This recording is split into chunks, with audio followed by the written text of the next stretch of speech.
to kick things off, do you want to just do a quick intro on who you are and your brand and what you do? Yeah, awesome, Gary. Yeah, well, excited to be here and chat with you today. So my name's Andrew, and I am the founder of CHUH, which is a new canned matcha latte product that my wife and I are launching here in Maine, but available nationwide online and now in 39 retailers across the country. Amazing, amazing. And so, what got you into matcha of all things? Like, tell me a little bit about the origin story. Yeah, so my story really rests in I broke up with coffee, as I say, about 3 to 4 years ago. I was tired of the jitters. And even for me, I was never like a 4 or 5 cup a day person. But even with just 1 cup, if I had that, I would experience that kind of jitters and 2 p.m. crash. And without it, by noon, I was in a coma with a headache and unable to function. And so slowly worked my way off coffee and then found matcha through that experience and really enjoyed it on a taste level. And matcha's got a ton of antioxidants. It avoids that crash due to a component of matcha called L-theanine. And so really enjoyed matcha, getting it at cafes, making it at home, but did travel a lot, both on a personal level and for work. And that's kind of where the idea for Cha really came to be of just why is there not a good, convenient, both healthy but also tasting good and flavorful product on the market for people who need a little bit of a caffeine boost but aren't looking to uh, give themselves a heart attack with a Celsius or have a sugary Starbucks Frappuccino. Makes sense. Yeah, I definitely see the need for something like that because some of these coffee drinks have gotten out of hand with the amount of sugar Yeah. and sweetness they have in them. Sweet. So, as you know, a young business that's really getting off the ground, obviously inventory is very important to you. If you don't have a product, you Totally. can't sell that product. Can you tell me a little bit about like the decision-making process on how much is the right amount of inventory to have, and how you and your wife balance that with not overproducing because you might be hopeful of future demand and not underproducing so you go out of stock. Totally. No, it's a great question. I think for us, so we launched 2 months ago, and I would say already we've learned just so much on the need to forecast well. We launched with the idea that we would focus on D2C and we'd have our website, and we thought we'd get some interest on a retail level and slowly build that up. And what's happened is that's kind of been flipped on its head where we've seen the retail demand spike. And that makes sense, right? When you think about yourself and probably most people buy beverages in person, right? They're at the gas station filling up gas. They're out to lunch. They're grabbing a sandwich at the sandwich shop. They're more prone to grab a beverage that they haven't seen before, or just a beverage in general from the cold case, than they are to buy and have mailed to them some cans of a product. And so, but with that retail, with a D2C business, there's almost like a marketing spin that you can put on running out of product, right? It's like, oh, it was so popular we ran out, but retailers certainly don't see it that way. They want every square foot of their store selling, right? They don't want, especially in a convenience, every facing in a cold case needs to have product in it and needs to be moving dollars for them. And so we very quickly have realized just how vital it is to stay on top of our inventory and to keep that forecast really dialed. Because if a retailer, whether it's a direct, we have a few relationships with direct stores, whether it's a store directly or it's our distributor who's coming and asking for a pallet. You need to have the product right then and there. It's not, oh, we can get that to you in 3 weeks. It's, we want that by end of week. So yeah, forecasting has become something that certainly was always going to be important, but we're seeing is something we need to daily be thinking about and weekly be staying on top of. Absolutely, absolutely. And so, as you're thinking about the forecast and the future of your inventory levels, like how far out are you planning for? Is this like a 1 to 2 week process? Are you thinking 1 to 2 months, or are you thinking for the rest of the year? How does that look for you guys? Yeah, so I think it's interesting. We've done research on the beverage space, and there's certainly a seasonality to beverage. They say in summer months you're going to see generally speaking, a 10% climb in beverage sales in retail locations, regardless of beverage type. And then in winter, things to slow down. People are traveling less. People are less, when they're going to the grocery store, they're more, it's cold, especially in the Northeast, right? So like, I want to get in and get out. I'm not thinking about doing a sampling or tasting or getting other products. So typically in the studies that we've seen and the data we've been able to pull, you see about a 10% reduction in sales. And I do think for us, we're going to see that even more accentuated being in the Northeast, right? If we launched in LA, where certainly there are seasons. I used to live out in LA, and we pretended there was winter, but in the Northeast it truly is, there's winter, right? And so we try to predict at least a month out. So for us and our product, we contract manufacture, so we don't have our own manufacturing plant, and we need to give our co-packer about a 4 to 5 week lead time of when we're going to order, and that matches most of our ingredients. Most ingredients we can get within anywhere from 1 to 3 weeks. So if we plan and say, hey, we're going to do a production run in 5 weeks, that typically gives us enough lead time that if there's anything we're low on, we can get that ordered and get it to our production facility in time, whether it's labels or sugar or matcha powder, which we can talk more about matcha later. But in terms of the stresses we're experiencing there, but so we try to understand where we're going to be within the next 4 to 5 weeks, and our goal is to not drop below around 30 to 40% inventory at any time, because it's hard to know when that next pallet order will be. We don't want to be sitting for 2 weeks without a pallet, thinking, well, they're probably not going to order for another 2 to 3 weeks, only for them to come in 2 to 3 weeks earlier than expected because they've added a couple more stores, and we don't have any product for them. Absolutely. Yeah, I think in food and beverage industry in particular, the amount of safety stock you need to have, a lot of brands will like to just operate just in time, produce only what they need. But with a beverage, especially one that has such a lead time like 5 weeks, having some safety stock on hand makes total sense. Yeah. Um, Awesome. Well, so then if you start thinking about the ingredients, your co-manufacturer, and then the supply that you have on hand at all times, like where do you feel in the supply chain of manufacturing are you most vulnerable right now? Do you feel like you have everything dialed in, or is there sourcing problems, or like talk to me a little bit about that industry, and especially in ready to drink. Yeah, absolutely. Yeah, I mean, for you and probably anyone listening to this, matcha at this point is not, an obscure product that only a few know about. It's a household name, it's a household beverage, and it's sold in any coffee shop anywhere in the country, right? Every coffee shop's not only going to have matcha, but a lot of them are going to have, a special flavor of the month, right? And so that is great for us. And there's not a ton of education we need to do, but what it means is matcha is in incredibly high demand. And that mixed with the 2024 harvest in Japan, where matcha typically come from, you do see matcha sourced out of China. Where if you really follow the history, matcha actually does originate from China, though these most people only know of matcha as a Japanese product. Um, but nonetheless, the 2024 harvest was really weak for Japan due to uh, climate change and the rain that year. And so, with that and the surge in demand, there's a huge shortage in matcha. So when it comes to our supplies, I would say no other supplier are we seeing any issues with except matcha. The Our main supplier, we try to order in 50 to kilogram batches of matcha powder, because it does have a good shelf life, and that's about enough to do 2 full production runs. And so we can kind of order in between. But they recently told us that we could be looking at the earliest to receive matcha from them in January or February of next year. And also mixed with current administration tariffs and that surge, the price that I was seeing of price per kilogram has gone up about 50%. And so that's been certainly a challenge for us. And so we really love that supplier and do plan to continue to work with them, but it did make it obvious that we need to have a secondary supplier that we have a relationship with. We have paperwork established. We've tested it to make sure that it matches, what we're doing, and it's a 1 to 1 in terms of flavor change as close as possible.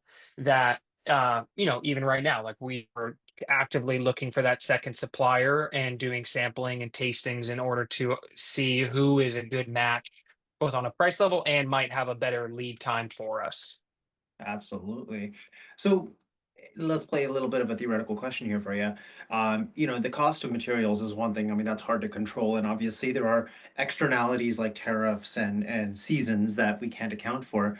But what Right. happens if like your lead time for receiving that matcha doubles, hypothetically, right? What's your Yeah. plan B? Like, obviously, you said a little bit about having to, sign on with a secondary supplier, but for a business centered around such a core ingredient and that lead time doubles, how would you be thinking about that Yeah.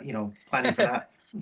Yeah, it's something that, and it's not even a hypothetical, right? When we first ordered this for our first two production runs in March, we got it within 4 weeks, right? It was like every other ingredient. And so to now be going back in, I was talking to them end of August and them say, yeah, you might get it by mid-January. I mean, that is more than a double, right? That's like a triple scenario that we're in. And so, yeah, I said, I think for us, we're trying to transition to not rely on just one supplier for that, is to have two.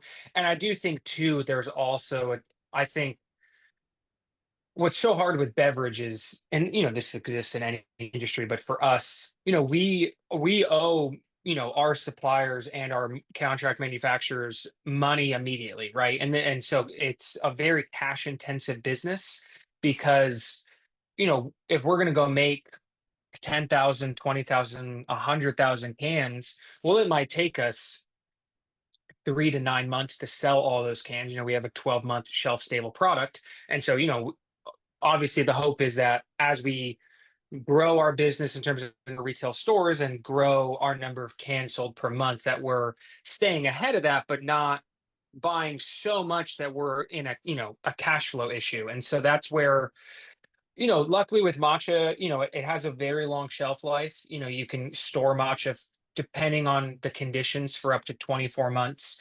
And so it's something that we're considering of like, we might normally get 50 kilograms. Should we be buying 200 kilograms, right? Like just for safety, especially with the unknowns of where this product's going to go price wise, should we kind of lock in our matcha? And that's also just a game of chance, right? I said we're a new business and a young business, and so we're seeing a lot of early success, right? We feel really fortunate. We're in, I said, 39 stores. We are, have sold 6,500 cans roughly so far in the first 2 months. That is all generally positive signs. But do we want to commit to buying 200 kilograms of matcha? That would make quite a bit of our product. Like, are we sure that we have the runway in the next 12 months to sell all that? So that's also that seesaw game. It's not, let's buy 100,000 hats, and if they sit there, they sit there. Um, yeah, so it's an interesting game. No, makes total sense. And I could see why having a demand plan that, factors in growth for your existing customers versus any, assumptions around new customers could be of value. For all the other founders that are out there listening to this right now, especially founders in CPG, can you talk to me a little bit about like the technology you use to run the business? Because obviously everything you've said so far has a lot of implications around the operations and the subject matter expertise to the product that you sell, but any great business, especially in 2025, requires software. So, walk me through what the founder stack is for you. Yeah, the founder stack is mostly Excel spreadsheets. Yeah. And I think it's the easiest and most comfortable thing to start with, right? It's something that I had used forever. I've started to learn about other softwares and opportunities there, and I think that's something that we're starting to see the need for, right? We have product in New Jersey, and that's where our D2C is focused, and then we now have a warehouse in Portland, Maine, near where we're based. We're servicing our retail out of. But as we grow, we're going to need more warehouses, and so what product goes where when we finish producing out of Connecticut? And so yeah, it's mostly a spreadsheet game for now, and I'm trying to think of other tech we're really using. Obviously the classics of like QuickBooks and Shopify has honestly been great in terms of helping generally stay organized on a D2C level of seeing how much stock we have in New Jersey, and we can track our New Jersey stock through Shopify. And then right now we track our inventory at our main, more direct to retail location, just on spreadsheets. Makes total sense. Yeah. And so, uh, spreadsheets are, in my opinion, something that, if mastered, can be a very powerful tool, but it Right. can also hold you back as in many Yeah. ways as well. So, how much of your process is automated, and like even if it is eventually funneled into a spreadsheet, in terms of your reporting and just your planning and everything else, and how much of it is manual, like that you end up just having to do when you have the time and energy to do so? Yeah. So, when it comes to how, we assess inventory, right? We've been using spreadsheets and automation to review data from the past 30 days and use that to determine our inventory moving forward. And, that generally speaking has already proven to be a poor model because in our first 62 days in business, we've seen, month one, a certain amount of sales, month two grew by 50%. And then, month three here, we're just starting month three. Maybe okay, we're going to stay on that same projection. We've already sold one third of what we sold last month in 2 days, right? And so it's like, within the next few weeks, what else could happen? It's one of those like, it's hard to perfectly predict what's coming. And so, even more so, I think it's this balance of, there's an argument to be made that, oh, well, then there's nothing to be done. You just have to survive. But I think what's even more important is if you can at least be able to react well, like even if we can't be defensive and proactive, if we can at least be reactive but have the data ready to go, because there's some level of like, oh shoot, we just sold a huge order I wasn't expecting. Okay, maybe we have to do a larger production run than I expected. Okay, do we have what we need for that production run or not? And being able to quickly see that data versus, okay, let me look through that email. Uh, what did my co-packer say they have left? Yeah, makes total sense. Yeah, and I think the key there is just staying on top of your operations, is what I'm hearing. So, as someone who has to balance the aggressive growth and the operational stability of running a business, like what's an unconventional or quirky planning strategy that you might have to balance those two that you wish other founders could know about as well? Yeah, it's an interesting question. I think at least what I would say is it's um I think it's really good as a founder in any business, but I'll speak specifically to beverage, to be to stay really aware and to get to know, especially at the beginning when I'm still at a point that I could probably rattle off every one of our stores, right? Pretty quickly that'll become not true, right? If we start working with founders out of Maryland and Virginia and we're selling in 500 stores, like I will pretty quickly not be able to tell you every store. But right now, I can still talk about every store and tell you a little bit about that store and what I know of it. And so I think something that I've tried to build, especially as we add stores, is think through like, okay, this is a sandwich shop that I think based on the two or three sandwich shops we currently have is going to see this velocity.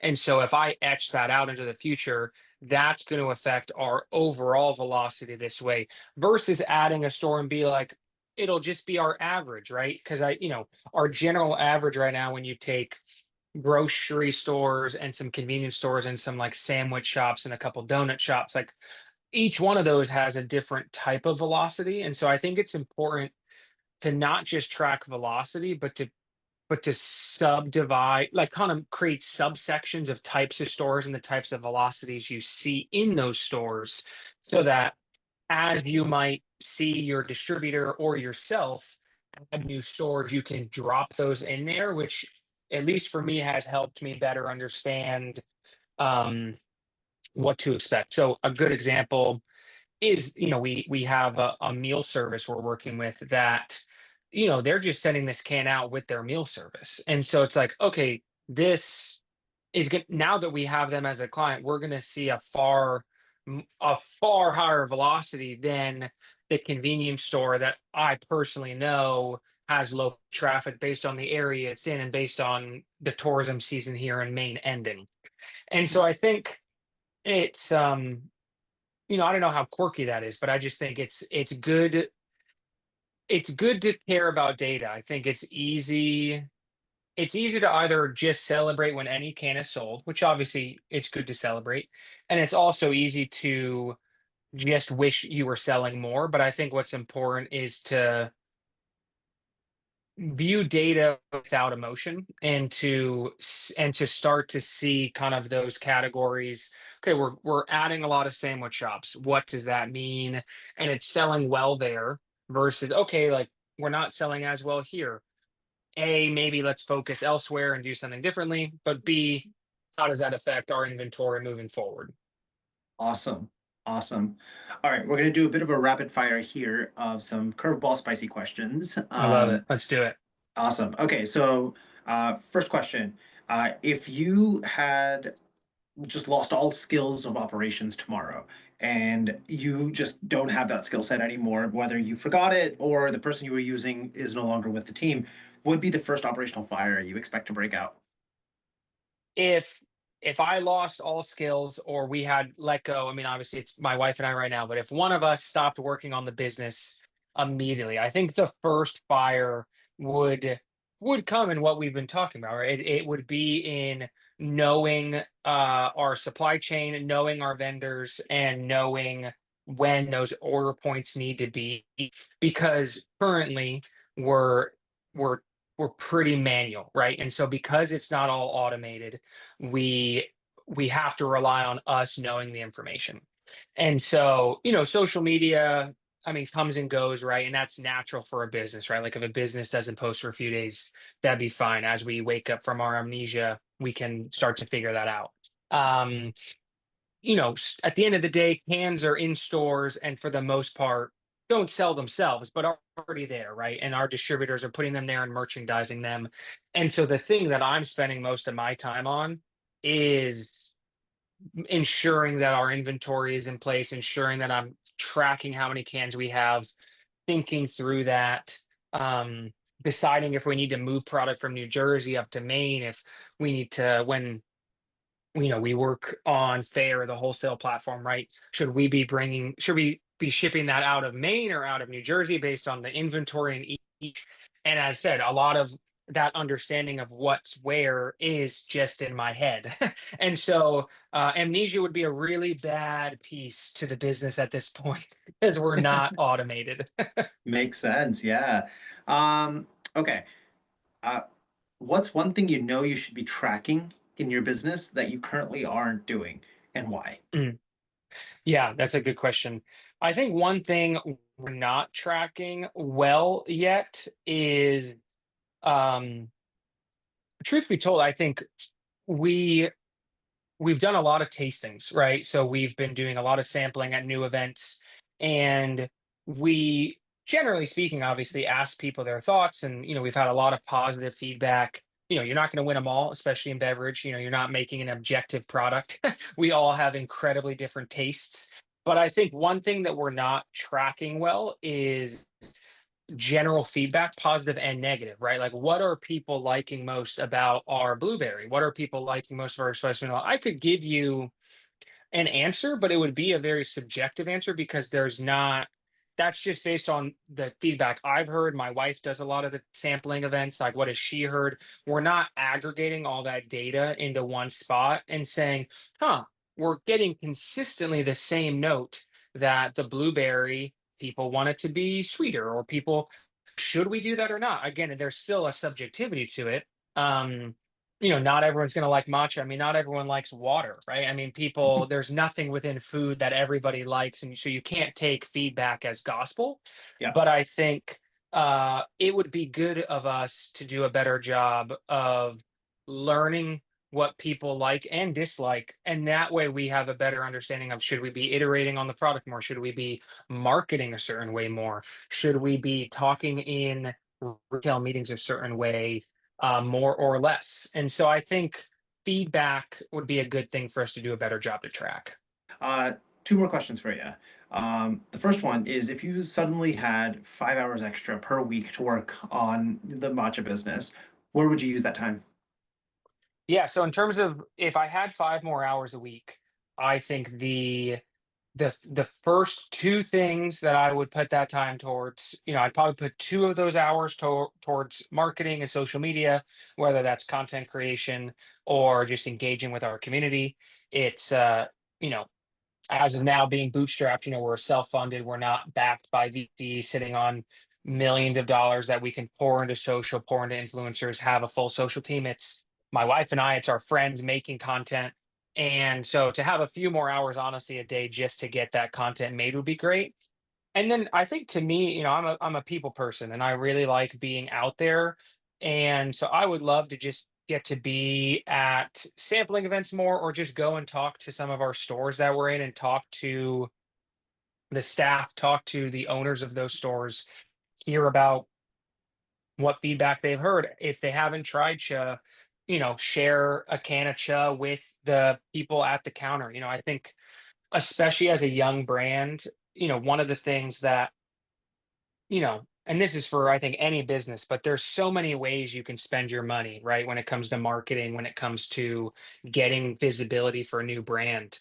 And, paid ads, influencers, affiliate marketing, there's all these things. And I think one of the key things that we're trying to do and that I would recommend to other businesses is thinking of what are the lowest cost, highest impact results to get your product in people's hands. And I think one of those is getting to know on a personal level the sales associates in the stores that you're selling in, right? If those people meet you and, 'cause they have hundreds of brands in their store, right? But if you go in and say hi to the sales associates, give them a can of your product or a bag of your chips or whatever it might be, give out free shirts and tell them a little bit more about your product, they become your megaphone to anyone that's going into their store, right?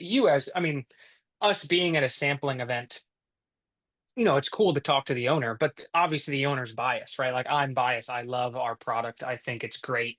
But if we can get people who are not us telling other people it's great, that's how you're going to grow your awareness and grow your reach beyond, ads on Instagram that we all see and we just swipe past. It's still good. It's not to say don't do it, but if you're counting dollars, what can you do? Well, the only thing that this costs me to give out to a sales associate is the actual COGS and my time versus putting $500 into the ether of, the Instagram algorithm and hope that it reaches the right people. Totally, totally. Thank you so much, Andrew. Really, really appreciate the time, and it's been really great learning more about CHUH Matcha and just everything that you got going on. So thank you again. Yeah, thank you so much, Gary. Really appreciate the time and really enjoyed our conversation.